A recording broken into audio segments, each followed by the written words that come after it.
Ladies and gentlemen, it's Gene here with G Squared Tactical. I have the Uzi Pro from IWI on the channel I'll be talking about today. I'm not going to get into weights, lengths, heights, all of that stuff. Again, I just want to talk to you guys a little bit about this out in front of us putting up our range video.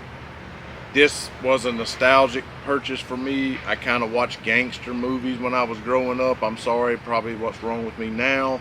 But I always saw this in those movies, the Uzi, the Uzi, the Uzi. I'm going to get me one day.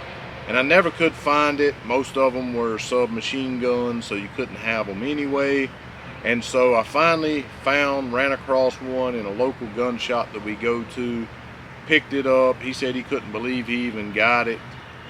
And he had not seen one in X amount of years. I know that a company called IWI used to make this. I believe maybe someone else might have even used to make it. I can't be certain of that. I didn't do an immense amount of research. I just know that they moved the charging handle from the top to the left side over here. IWI did, so that they could integrate this Picatinny rail so that you could mount your red dot optics up here. Again, just talking a little bit about it, my experience with it and so forth, because we have shot this. I did put this foregrip on the front here on this pick rail. I did have a light up here, but what I found was, with the ergonomics of this thing being like a brick and having to depress this grip safety here, that my hand would slide down this thing. And so I did add this, which took that out of the equation and really made this thing an absolute blast to shoot at the range. Now, when I picked it up, I had some friends, police buddies and stuff, told me it was not accurate, it was unreliable.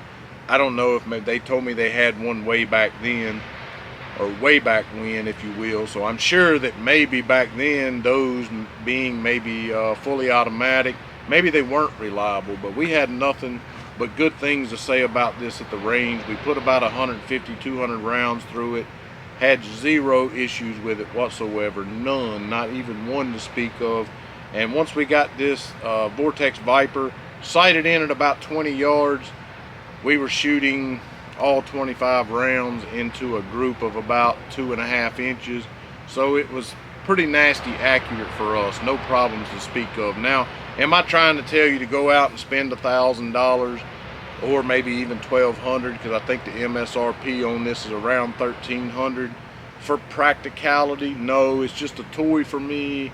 It's got the coolness factor going on, and that's why I purchased it. I don't have it on my nightstand. I'm not carrying it around in the truck. Am I saying that you could make an argument for where it could be practical for home defense? Well, yeah, of course. I mean, for us, it was very, very reliable.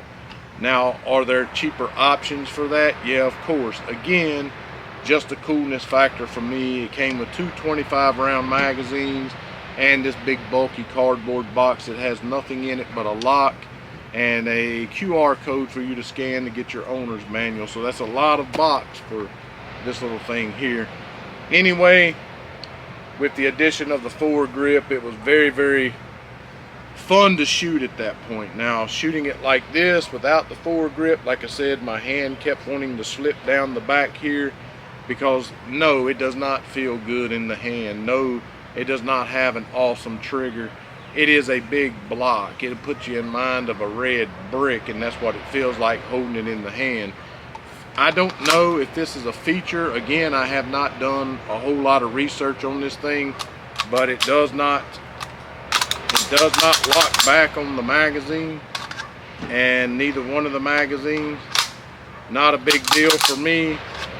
I wasn't holding the safety in, but not a huge deal for me. I just fill up the magazine with 25 rounds, chamber one, if I want to drop it and put the additional round in there, so I have 25 plus one, whatever. Does have the safety here on the side.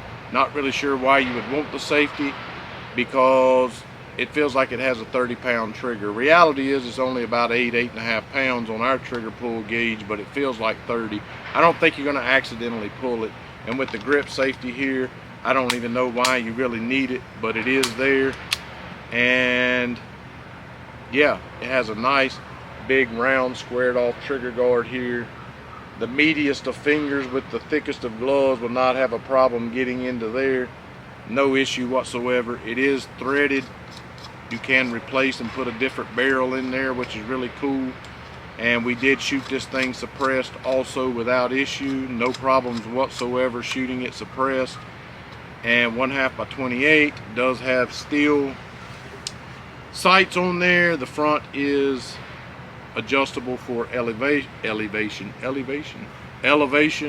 and you can twist this around for different size white dots. So you have like a real teeny tiny one, a medium size one, a large, and a super large. If you're just spinning around, you want a different size white dot.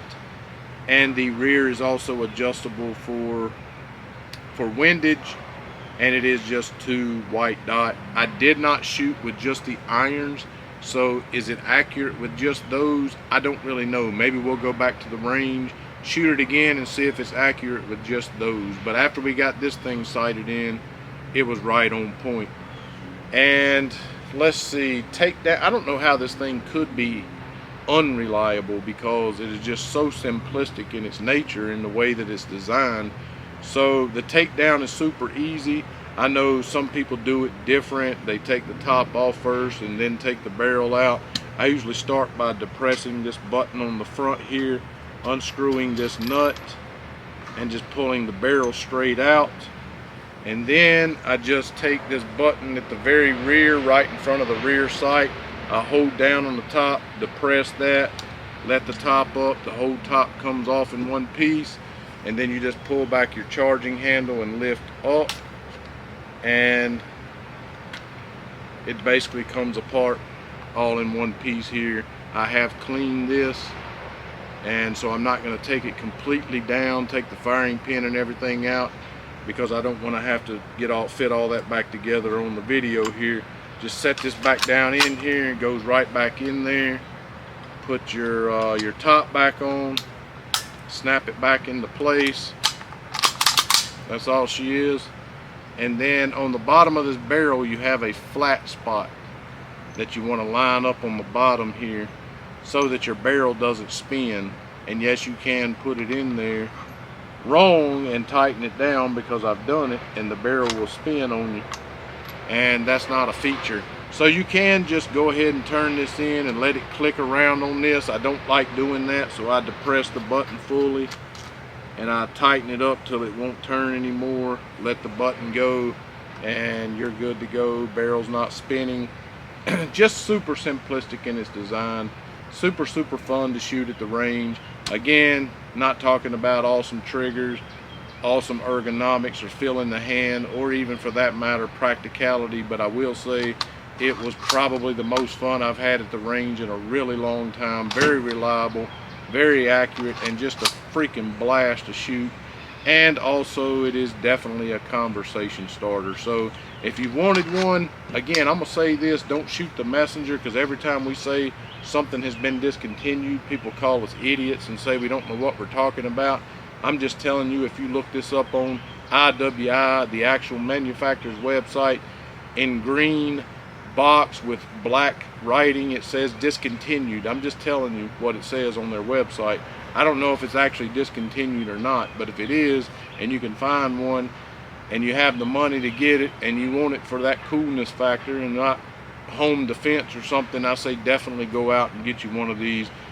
I'm not disappointed. I don't believe you'll be disappointed either. And as far as anything we might have left out talking about, we covered it in the range video, so hopefully it'll be up soon if it ain't already. Go over and check that out, see how it performed at the range. We really appreciate you guys watching. We hope that you subscribe, hit that thumbs up, go over and follow us on Rumble, and we hope to have some merchandise up pretty soon, some shirts and things of that nature. Again, God bless, and we really thank you guys for watching. Have a great day.